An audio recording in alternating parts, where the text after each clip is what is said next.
भारतवर्ष विराटता की सीमा गढ़ते अटल पहाड़, गहराइयों की बाउंड्री रचते सागर, वनों और जंगलों से जगमगाते हरियाली के गीत, निर्जनता से पैदा होते सन्नाटों के संगीत, और इन तमाम प्राकृतिक वरदानों से सजी यहाँ की सभ्यता और संस्कृति, जिसके केंद्र में है बहस, शास्त्रार्थ और चिंतन मनन।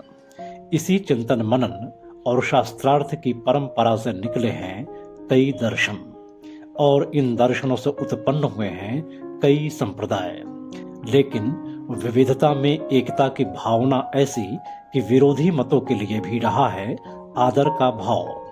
यही वह भाव भूमि है जिसमें सनातन का होना संभव था। सनातन यानी निरंतरता। भारत की सभ्यता, संस्कृति और ज्ञान विज्ञान की तलाश की निरंतरता का यह सफर आज भी जारी है। इस सफर में बाधाएं कम नहीं आईं। भारत की विविधता को कभी इस्लाम ने ललकारा तो भारत की इस भावभूमि ने भक्ति की धारा ही बहा दी, सूफियों की मोहब्बत पेश कर दी। फिर तो इस्लाम भी भारत की विविधता में ऐसा रचा बसा कि उसने देवता और ईश्वर में फर्क करना सीख लिया। देवता यानी वे तमाम जड़ चेतन जो हमारे लिए उपयोगी और सहायक हैं। वहीं ईश्वर यानी परम सत्ता, जिस सत्ता के आगे कोई कुछ भी नहीं। मगर 18वीं शताब्दी के आखिर में भारत का सामना एक ऐसी ताकत से हुआ जो इस पूरी अवधारणा को ही ध्वस्त कर भारत पर धर्म की एक रेखीय अवधारणा थोपना चाहती थी।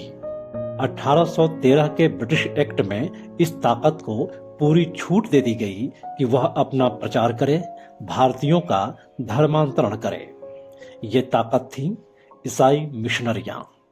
मगर तभी भारत ने एक बार फिर बौद्धिकता की जोरदार करवट ली और इससे भारत में यूरोप और अमेरिका के धर्मांतरण चाहने वालों में बेचैनी पैदा हो गई। बाद में इसी बौद्धिकता या दर्शन को नियो वेदांत या नव वेदांत कहा गया। नव वेदांत शब्द गढ़ने वाला कोई भारतीय नहीं बल्कि जर्मनी का एक इंडोलॉजिस्ट यानी भारतविद, यानी भारत को गहराई से जानने का दावा करने वाला शख्स था। वह शख्स था इंडोलॉजिस्ट पॉल हैकर, प्लेन शिफ्टन नामक किताब का लेखक। इस किताब में पॉल हैकर के समय समय पर लिखे गए 33 आलेखों का संग्रह है।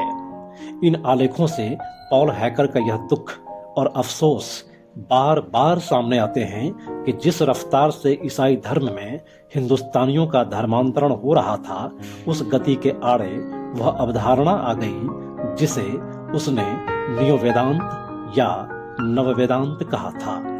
नव वेदांत से हैकर का मतलब उस अवधारणा से था जिसकी शुरुआत ब्रह्म समाज से हुई थी।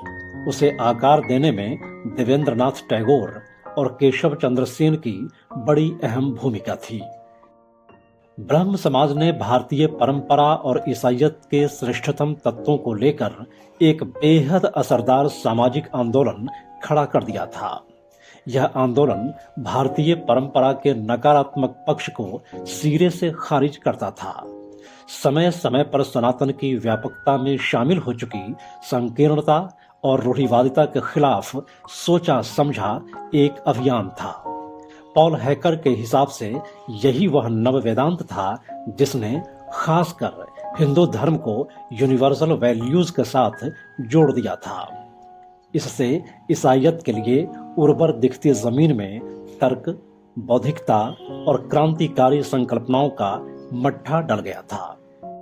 नव वेदांत इस धारणा को स्थापित कर पाने में पूरी तरह सफल रहा कि हिंदुओं की विविधता उसकी कमजोरी नहीं बल्कि अचूक ताकत है और उसके बीच की असमानता उसकी सबसे बड़ी कमजोरी। नव वेदांत हिंदुओं की इसी कमजोरी पर हमला करते हुए सनातन शक्ति को स्थापित करता है। इसे कभी कभी हिंदू धर्म का नवजागरण भी कहा जाता है। स्वामी दयानंद सरस्वती और महात्मा गांधी भी इसी नव वेदांत के कड़ी थे और स्वामी विवेकानंद ने तो इस नव वेदांत की व्याख्या को चरमोत्कर्ष तक ही पहुंचा दिया था। स्वामी विवेकानंद ने कहा था कि अंधविश्वास दो तरह के होते हैं। पहला, किसी बात को जाने बिना स्वीकार लिया जाना, और दूसरा, किसी बात को जाने बिना खारिज कर दिया जाना। यह कहते हुए स्वामी विवेकानंद उसी वैज्ञानिकवाद को स्थापित कर रहे थे जिसके लिए यूरोप को अपने डार्क एज से लंबी लड़ाई लड़नी पड़ी थी।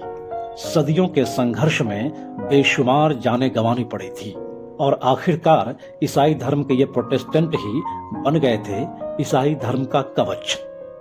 अलग अलग समय और अलग अलग नाम से कथित कैथोलिक और कथित प्रोटेस्टेंट की लड़ाई बेहद पुरानी है। किसी भी सभ्यता, संस्कृति और धर्म के जीवंत रहने के लिए उसमें कैथोलिक और प्रोटेस्टेंट का होना जरूरी है। जहां ये प्रोटेस्टेंट यानी शास्त्रार्थ के जरिए रूढ़िगत धारणाओं को चुनौती देने वाले नहीं होते, वहां का समाज अव्यवस्था का शिकार होता है और धर्म के नाम पर अधर्म का अनुसरण होता है।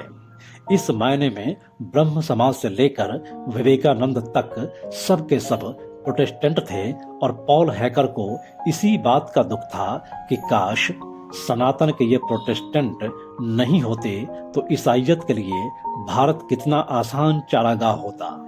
न वेदांत शब्द का सृजन हैकर के इसी दुख और खींच का नतीजा था। लेकिन नव वेदांत ने भारतीयता का स्वत्व ही नहीं बचाया, बल्कि समय समय पर स्वयं को संशोधित करते भारतीय दर्शन ने जगत को मिथ्या मानने वाले शंकराचार्य के उस वेदांत से आगे बढ़ाने में सहायता भी की, जिसके रहते आजादी का संघर्ष का कोई मतलब नहीं रह जाता। क्योंकि जब जगत ही मिथ्या होता तो आजादी का भला क्या मतलब, अंग्रेजों के खिलाफ लड़ी जाने वाली लड़ाइयों का भी क्या अर्थ। मगर नववेदांत ने वेदांत को बिल्कुल एक नया अर्थ दे दिया, उस नए मतलब से सुसज्जित कर दिया जिसके केंद्र में रहे हैं सामाजिक न्याय, स्वतंत्रता, समानता, भ्रातृत्व और उस वसुधैव कुटुंबकम के अप्रतिम मूल्य। सनातन की अद्भुत और सदियों से निरंतर बहती महकती वह धारा जिसका मूल मंत्र ही रहा है चरैवती चरैवती, अर्थात नहीं रुकना, नहीं थकना, निरंतर चलते रहना।